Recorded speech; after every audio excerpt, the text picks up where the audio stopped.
Winnie the Pooh by A. Milne. Chapter 7, in which Kanga and Baby Roo come to the forest and Piglet has a bath. Nobody seemed to know where they came from, but there they were in the forest, Kanga and Baby Roo. When Pooh asked Christopher Robin, how did they come here? Christopher Robin said, in the usual way, if you know what I mean, Pooh. And Pooh, who didn't, said, oh. Then he nodded his head twice and said, in the usual way, ah. Then he went to call upon his friend Piglet to see what he thought about it. And at Piglet's house he found Rabbit, so they all talked about it together. What I don't like about it is this, said Rabbit. Here we are, you, Pooh, and you, Piglet, and me, and suddenly, and Eeyore, said Pooh, and Eeyore. And then suddenly, and Owl, said Pooh, and Owl. And then, all of a sudden, oh, and Eeyore, said Pooh, I was forgetting him. Here we are, said Rabbit very slowly and carefully, all of us. And then, suddenly, we wake up one morning and what do we find? We find a strange animal among us. An animal of whom we have never even heard of before. An animal who carries her family about with her in her pocket. Suppose I carried my family about with me in my pocket. How many pockets should I want? 16, said Piglet. 17, isn't it? Said Rabbit. And one more for a handkerchief. That's 18. 18 pockets in one suit. I haven't the time. There was a long and thoughtful silence, and then Pooh, who had been frowning very hard for some minutes, said, I make it 15. What? Said Rabbit. 15. 15 what? Your family. What about them? Pooh rubbed his nose and said that he thought Rabbit had been talking about his family. Did I? Said Rabbit carelessly. Yes, you said. Never mind, Pooh, said Piglet impatiently. The question is, what are we to do about Kanga? Oh, I see, said Pooh. The best way, said Rabbit, would be this. The best way would be to steal Baby Roo and hide him. And then when Kanga says, where's Baby Roo? We say, aha! Aha, said Pooh, practicing. Aha, aha! Of course, he went on. We could say aha even if we hadn't stolen Baby Roo. Pooh, said Rabbit kindly, you haven't any brain. I know, said Pooh humbly. We say aha so that Kanga knows that we know where Baby Roo is. Aha means we'll tell you where Baby Roo is if you promise to go away from the forest and never come back. Now, don't talk while I think. Pooh went into a corner and tried saying aha in that sort of voice. Sometimes it seemed to him that it did mean what Rabbit said, and sometimes it seemed to him that it didn't. I suppose it's just practice, he thought. I wonder if Kanga will have to practice too, so as to understand it. There's just one thing, said Piglet, fidgeting a bit. I was talking to Christopher Robin, and he said that a Kanga was generally regarded as one of the fiercer animals. I am not frightened of fierce animals in the ordinary way, but it is well known that, if one of the fiercer animals is deprived of its young, it becomes as fierce as two of the fiercer animals, in which case, aha, is perhaps a foolish thing to say. Piglet, said Rabbit, taking out a pencil and licking the end of it, you haven't any pluck. It is hard to be brave, said Piglet, sniffing slightly, when you're only a very small animal. Rabbit, who had begun to write very busily, looked up and said, it is because you are a very small animal that you will be useful in the adventure before us. Piglet was so excited at the idea of being useful that he forgot to be frightened anymore, and when Rabbit went on to say that Kangas were only fierce during the winter months, being at other times of an affectionate disposition, he could hardly sit still. He was so eager to begin being useful at once. What about me? Said Pooh sadly. I suppose I shan't be useful. Never mind, Pooh, said Piglet comfortingly. Another time, perhaps. Without Pooh, said Rabbit solemnly as he sharpened his pencil, the adventure would be impossible. Oh, said Piglet, and tried not to look disappointed.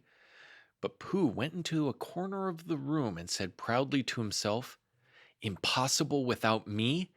That sort of bear? Now listen, all of you, said Rabbit when he had finished writing, and Pooh and Piglet sat listening very eagerly with their mouths open. This was what Rabbit read out. Plan to capture Baby Roo. 1. General remarks. Kanga runs faster than any of us, even me. 2. More general remarks. Kanga never takes her eye off Baby Roo, except when he's safely buttoned up in her pocket. 3. Therefore, if we are to capture Baby Roo, we must get a long start, because Kanga runs faster than any of us, even me. C1. 4. A thought. If Roo had jumped out of Kanga's pocket and Piglet had jumped in, Kanga wouldn't know the difference because Piglet is a very small animal. 5. Like Roo. 6. But Kanga would have to be looking the other way first so as not to see Piglet jumping in. 7. C2. 8. Another thought. But if Pooh was talking to her very excitedly, she might look the other way for a moment. 9. And then I could run away with Roo. 10. Quickly. 11. And Kanga wouldn't discover the difference until afterwards. Well, Rabbit read this out proudly, and for a little while after he had read it, nobody said anything. And then Piglet, who had been opening and shutting his mouth without making any noise, managed to say very huskily, And afterwards? How do you mean? When Kanga does discover the difference. Then we all say, Aha! All three of us? Yes. Oh. Why, what's the trouble, Piglet? Nothing, said Piglet, as long as we all three say it. As long as we all three say it, said Piglet. I don't mind, he said, but I shouldn't care to say aha by myself. It wouldn't sound nearly so well, by the way, he said. Are you quite sure about what you said about the winter months? The winter months? Yes, only being fierce in the winter months. Oh, yes, that's all right. Well, Pooh, you see what you have to do. No, said Pooh Bear. Not yet, he said. What do I do? Well, you just have to talk very hard to Kanga so as she doesn't notice anything. Oh, what about? Anything you like. You mean like telling her a little bit of poetry or something? That's it, said Rabbit. Splendid. Now come along. So they all went out to look for Kanga. Kanga and Roo were spending a quiet afternoon in a sandy part of the forest. Baby Roo was practicing very small jumps in the sand and falling down mouse holes and climbing out of them. And Kanga was fidgeting about and saying, Just one more jump, dear, and then we must go home. And at that moment, who should come stumping up the hill but Pooh? Good afternoon, Kanga. Good afternoon, Pooh. Look at me jumping, squeaked Roo and fell into another mouse hole. Hello, Roo, my little friend. We were just going home, said Kanga. Good afternoon, Rabbit. Good afternoon, Piglet. Rabbit and Piglet, who had now come up from the other side of the hill, said, Good afternoon, and hello, Roo. And Roo asked them to look at him jumping, so they stayed and looked. And Kanga looked too.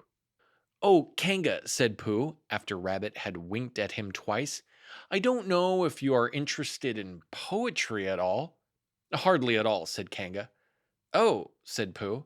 Roo dear, just one more jump and then we must go home.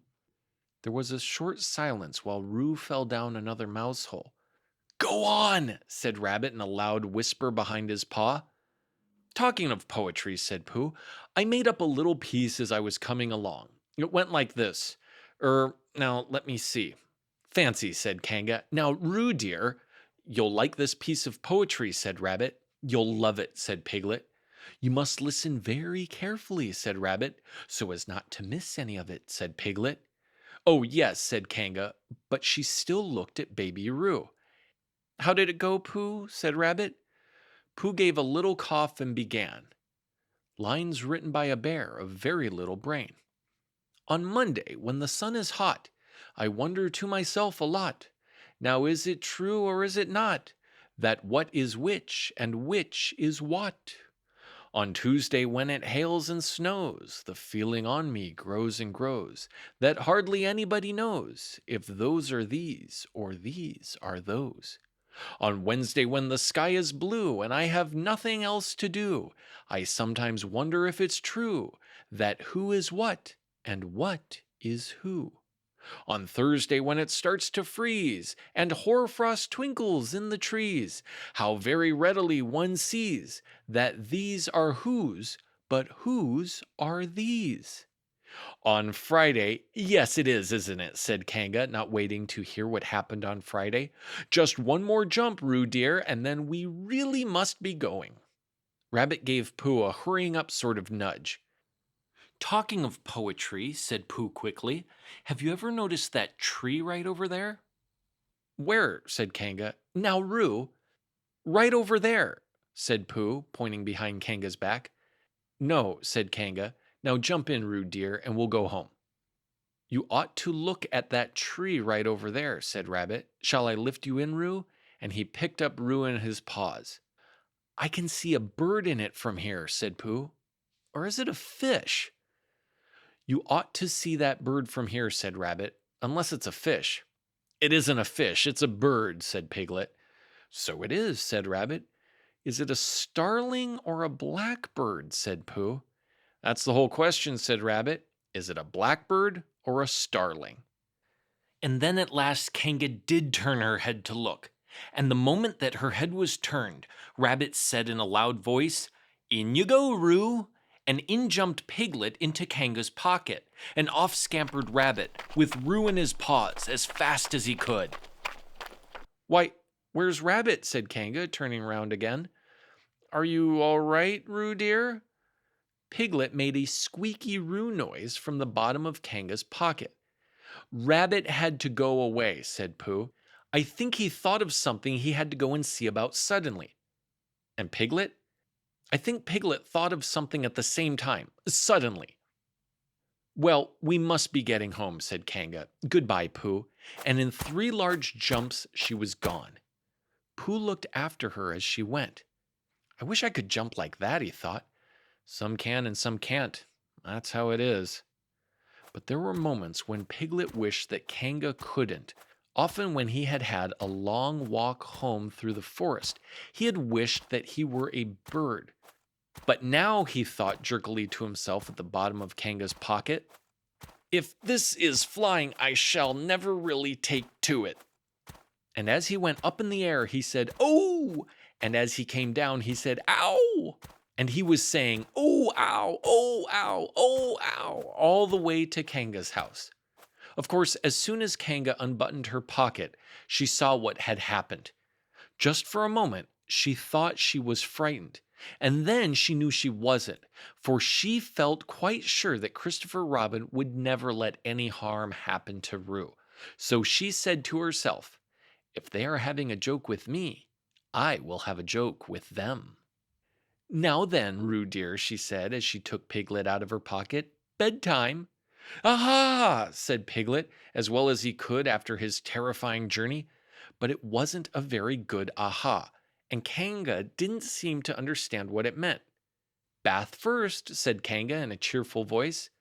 Aha! Said Piglet again, looking around anxiously for the others. But the others weren't there.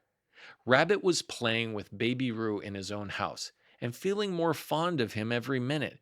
And Pooh, who had decided to be a Kanga, was still at the sandy place on the top of the forest practicing jumps. I am not at all sure, said Kanga in a thoughtful voice, that it wouldn't be a good idea to have a cold bath this evening. Would you like that, Roo dear? Piglet, who had never been really fond of baths, shuddered a long, indignant shudder and said in as brave a voice as he could, Kanga, I see that the time has come to speak plainly. Funny little ruse, said Kanga as she got the bathwater ready. I am not Roo, said Piglet loudly. I am Piglet. Yes, dear, yes, said Kanga soothingly, and imitating Piglet's voice too, so clever of him. She went on as she took a large bar of yellow soap out of the cupboard. What will he be doing next? Can't you see? Shouted Piglet. Haven't you got eyes? Look at me. I am looking, Roo dear, said Kanga rather severely. And you know what I told you yesterday about making faces. If you go on making faces like Piglet's, you will grow up to look like Piglet, and then think how sorry you will be. Now then, into the bath, and don't let me have to speak to you about it again. Before he knew where he was, Piglet was in the bath, and Kanga was scrubbing him firmly with a large lathery flannel. Ow, cried Piglet, let me out, I'm Piglet. Don't open the mouth, dear, or the soap goes in, said Kanga. There, what did I tell you? You did it on purpose, spluttered Piglet as soon as he could speak again, and then accidentally had another mouthful of lathery flannel. That's right, dear, don't say anything, said Kanga, and in another minute Piglet was out of the bath and being rubbed dry with a towel. Now, said Kanga, there's your medicine and then bed. What medicine? Said Piglet. To make you grow big and strong, dear. You don't want to grow up small and weak like Piglet, do you? Well then. At that moment there was a knock at the door. Come in, said Kanga, and in came Christopher Robin. Christopher Robin, Christopher Robin, cried Piglet. Tell Kanga who I am. She keeps saying I'm Roo. I'm not Roo, am I? Christopher Robin looked at him carefully and shook his head. You can't be Roo, he said, because I've just seen Roo playing in Rabbit's house. Well, said Kanga, fancy that. Fancy my making a mistake like that. There you are, said Piglet. I told you so. I'm Piglet. Christopher Robin shook his head again. Oh, you're not Piglet, he said. I know Piglet well, and he's quite a different color. Piglet began to say that this was because he had just had a bath, and then he thought that perhaps he wouldn't say that, and as he opened his mouth to say something else, Kanga slipped the medicine spoon in and then patted him on the back and told him that it was really quite a nice taste when you got used to it. I knew it wasn't Piglet, said Kanga. I wonder who it can be. Perhaps it's some relation of Pooh's, said Christopher Robin. What about a nephew or an uncle or something? Kanga agreed that this was probably what it was, and said that they would have to call it by some name. I shall call it Pootel, said Christopher Robin. Henry Pootel for short. And just when it was decided, Henry Pootel wriggled out of Kanga's arms and jumped to the ground, and to his great joy, Christopher Robin had left the door open. Never had Henry Pootel Piglet run so fast as he ran then, and he didn't stop running until he had got quite close to his house. But when he was 100 yards away, he stopped running and rolled the rest of the way home, so as to get his own nice comfortable color again. So Kanga and Roo stayed in the forest, and every Tuesday, Roo spent the day with his great friend Rabbit, and every Tuesday, Kanga spent the day with her great friend Pooh, teaching him to jump. And every Tuesday, Piglet spent the day with his great friend Christopher Robin, so they were all happy again. End of chapter 7. Storytime with Jeremy.